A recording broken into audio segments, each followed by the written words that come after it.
Welcome to Hoop Talk Fanatics, episode number 38. I am here with the Arkansas men's basketball reporter, Scottie Bordelon, and I'm interested to hear what his thoughts are on Arkansas and how they've been playing. So welcome. Thanks, Alex. I appreciate you having me today, man. So my first question is, what were your initial thoughts on Arkansas coming into the season? Yeah, I think it was a roster that was, put together really, really well. And, I remember being in San Francisco after Arkansas lost to Duke, and about the last thing that Eric Musselman said when he was up at the podium after the game was that the work for next season starts as soon as I step down from this table. And not too long ago, we do a kind of like a luncheon for the magazine that we have, Hogs Illustrated, and I interviewed Ronnie Brewer. He's the recruiting coordinator for Arkansas now, and he played for Arkansas back in the early 2000s. And he said that Eric was telling the recruiting staff, like, tomorrow we're talking to guys, like, get in touch with this guy, this guy, and this guy. And in a matter of like maybe 4 or 5 weeks, they had, assembled a really, really good crop of, transfer guys. It started with Trevin Brazil, who, kind of unfortunately he tore his ACL last week, which was a pretty big blow because he was a guy that Eric really liked last year when Arkansas was prepping for Missouri. And, you got good transfer guys. They really put an emphasis on length and size because they kind of felt that what flipped the tide in the Elite Eight game against Duke was just, their interior size. That changed pretty much everything. And they went and got a couple twins from Rhode Island that have been pretty impactful to this point, especially Makai Mitchell. And then they've coupled that transfer class with the best high school class that they've ever, like, the program's ever seen. And Nick Smith is, he's played 4 games to this point, and the last 3 has been really good. He's averaging almost 20 a game in his 3 starts. And Anthony Black, Jordan Walsh are doing well too. AB had a really good stretch on Maui. He led the tournament in scoring. Jordan Walsh stepped up last Saturday against Oklahoma, the first game without Trevor Brazil. So really, really talented group, and the expectations are just through the roof. And I think that, Arkansas has gone to back-to-back Elite Eights, and now I think they've really got their sights set on, breaking through that Elite Eight barrier and getting to their first Final Four since the mid-90s. What are your thoughts on Ricky Counter the fourth and Nick Smith Jr.?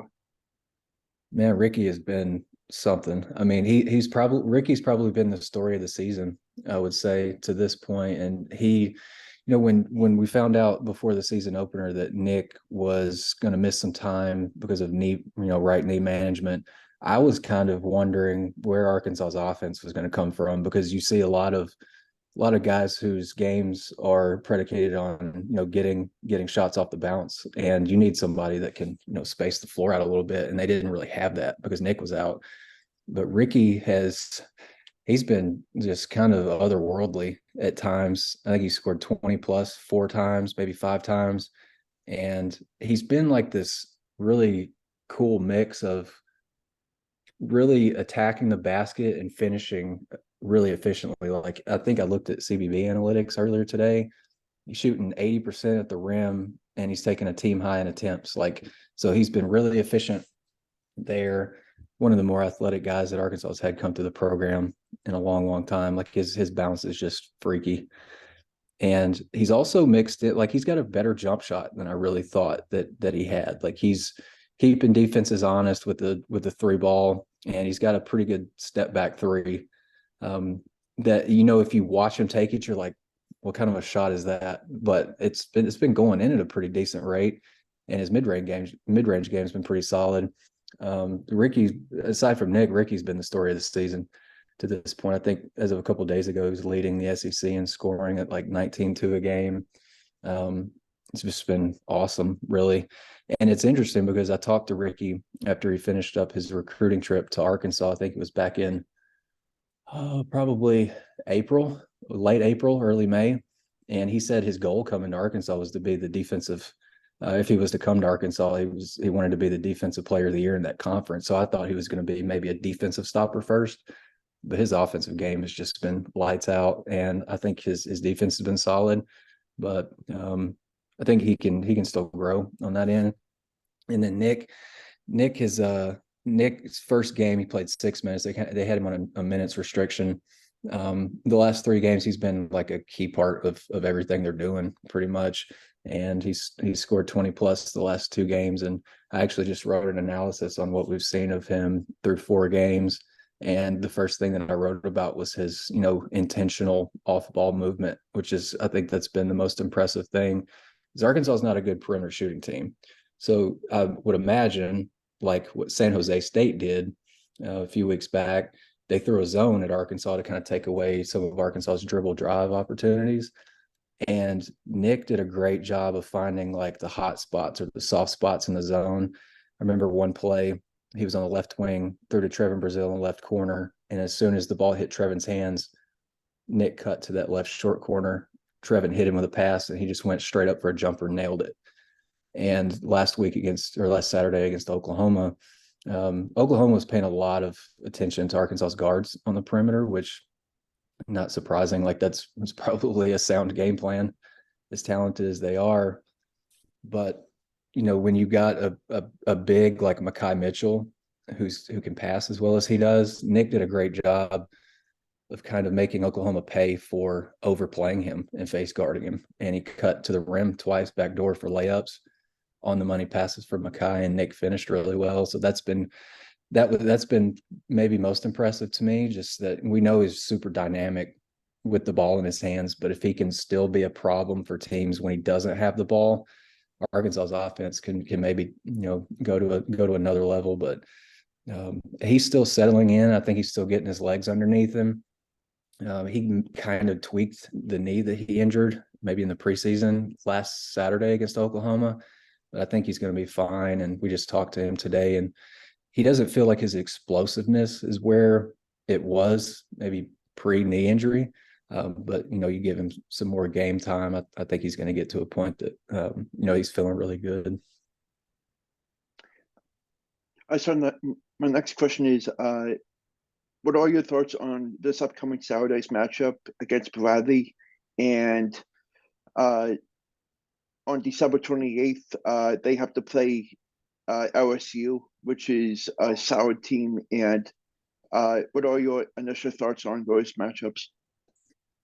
Yeah, the Bradley game this Saturday is going to be pretty interesting because it's not exactly a home game for Arkansas. Like they've got to go about 2.5, 3 hours to the central part of the state. Fayetteville's up in northwest Arkansas, so it's not a home game for Arkansas. Like the crowd it will be like just like a home game. The crowds in North Little Rock are always really, really good, but traditionally Arkansas hasn't really played that well in North Little Rock. I think they're like 12-10. And in Eric Musselman's first year, Arkansas went down to the wire against Valpo. And if not for Arkansas's 6'6" center blocking a shot, like at the top of the square with like less than a minute left, Arkansas may lose that game. And then I don't think they played there in Eric's second year, but last season they played Hofstra down there, and Hofstra got them, like just flat out whipped them. And it was interesting and kind of a real slap in the face, to be real honest, to Arkansas, because Hofstra was coached by Speedy Claxton. Eric Musselman coached Speedy in the NBA, I think in Golden State. And Hofstra had a guy that was on Arkansas's roster the year before, didn't play, and he went for like 18-10 against them, or 18-14. It was an unreal stat line. And so it was just like a real punch in the gut. And I remember after that game, I'm like trying to figure out what I'm going to ask Eric, because you want to ask it the right way so you get a pretty good answer. And I'm like, what are some of the things that are like at the top of your mind with this team? Because they were that game was obviously a really bad loss, but it was kind of part of this slide where I think they lost, 4 out of 5 games. What are the things that you got to get fixed? And then Eric rattled off like 5 or 6 things in like the next 2 or 3 seconds. And so he knew what the issues were, but the thing was they just didn't know how at that point to get it rectified. And, this coaching staff, I think, has this roster a little bit more figured out than maybe last year or in years past. So I think Arkansas will be able to handle its business this weekend. But Bradley's always one of those teams, man. It's like one of those really good mid-major schools that, is always going to be in contention to be in the NCAA tournament, win their own conference. I mean, I think Eric said today, that's why they scheduled Bradley, is because they figured that Bradley was going to be toward the top of their conference fighting for an NCAA tournament bid. And,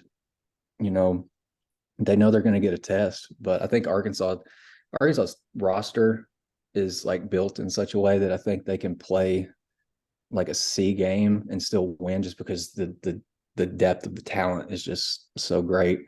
And they like playing with each other. Like it's a pretty unselfish group that is pretty bought in on the defensive end. And it was interesting you brought up LSU. Arkansas football plays this ball game against Kansas, unfortunately, that same night. So I'll be covering that instead of the basketball game, which I wish I was in Baton Rouge for. But LSU is pretty talented too. I know last night I watched the first few minutes of their game against North Carolina Central. Big storyline in that game is going to be LSU's guard, Justice Hill. He was on Arkansas's roster, I think, maybe Mike Anderson's last year or next to last season. So there's some maybe some ill will felt there just toward Arkansas in general from Juice. But anytime Arkansas and LSU get to play together, it's always pretty fun. And something else that's interesting, it'll be Arkansas's first trip back to Baton Rouge since Eric Musselman had shoulder surgery last year, and Keith Smart, who played ball at Indiana, obviously famous for that shot he hit in the NCAA tournament championship game. He led Arkansas to a win at LSU last year, which was a really big deal, kind of kick-started the turnaround for that team. So if Arkansas can start and 1-0 in the SEC with a win in Baton Rouge, that would be a terrific start. So I have three more questions for you. What are your thoughts on the conference as a whole? I think the league's pretty good. And, every week I'm writing a story about where Arkansas lands in the AP poll. And at one point, Arkansas, I think, was the SEC's highest ranked team. And now you've got Tennessee in there. You got like 6 or 7, and Alabama's at 4. And I think Auburn lost to Memphis, over the weekend. And so they dropped a little bit, but it's still a pretty dangerous team. And you look at some of the KenPom numbers, like there's like 4 or 5 teams in the top 10 in the country in defensive efficiency. So there's going to be no buckets that are easy in the league. And could be one of those years where the winner in the league has like maybe 11 or 12 wins. Like I just see a lot of teams beating up on each other. And I think it's the winner, the conference champion might just be whichever team is able to steal maybe a road win, or one more road win than another team. I just think we're going to be in for a really fun year. Mm-hmm. So who do you think will win the SEC tournament this season? That's a good question. I mean, it's always so, I don't want to say it's a crapshoot, because it feels like anytime that it's in Atlanta, Kentucky takes it. Mm-hmm. But I think it's just about whoever's playing well kind of at that point in the year. Do you know is it in Nashville again this year? I haven't checked. Okay. Well, I would Tennessee, if it's in Nashville, I would kind of think that Tennessee's folks would travel pretty well to that and make it a pretty good, home away from home atmosphere. I always think Tennessee learned a lot about itself early, like maybe their second or third game when they lost to Colorado, because they've been pretty good since. I know they kind of struggled down the stretch against Maryland over the weekend or late last week, but I think that's a really good team. They got some veterans. Santiago Vescovi is one of my favorite guys to watch. The Kai Ziegler's really good. But yeah, I think Tennessee's a name that kind of comes to mind, and Arkansas I think will be in the mix so long as they stay healthy. They've had several guys this year maybe not miss time, but have to check out of games for rolled ankles or tweaked knee or something like that. So I think Arkansas's health is a big deal. I think it's a team that's deep enough to be able to withstand like a 3 games in 3-day stretch or 4 games in 4-day stretch. So think it's kind of up in the air. It's just whoever can defend for maybe 3 straight days. Hmm. So my last question is, what are your thoughts on the freshman class? For Arkansas, Yeah. it's really talented. And it's interesting. Before Arkansas signed those 3 McDonald's All-Americans, they had 3 4-stars signed, or at least committed, with Barry Dunning, Joseph Pinion, and Darian Ford. And there was a point, maybe when Mike Anderson was here, that Darian Ford may have been like the crown jewel of the class. And then Eric Musselman's just kind of taken that recruiting to a completely different level. Um, the 3 4-stars, I think they've gotten a little bit of playing time this year, some valuable time that helps them grow. And the 5 stars are obviously they're integral to everything that Arkansas does on both ends. I think it's been really important for the 4-star guys to get some time, because you don't want to go into like maybe year 2 and be expected to do this, and that, and not have, gone out on the floor and done it before. It hasn't been in like a great sample size, but I think just that experience is going to be pretty big. And then one of the, big pieces to Eric's program is like their player development. So I don't think the players that we're seeing right now with Pinion, Ford, and Barry Dunning, they're going to be better players next year, just after, they're going through this whole season practicing against a top 10 team. And with the top 10 team, go through another off season, working out, developing. They'll be different players than they are next year, and might be able to maybe contribute, in a little bit bigger capacities. Thank you so much for coming on and talking Arkansas hoops, and I hope to have you back on soon. Yeah, man, I appreciate it. Anytime, just hit me up. Thank you.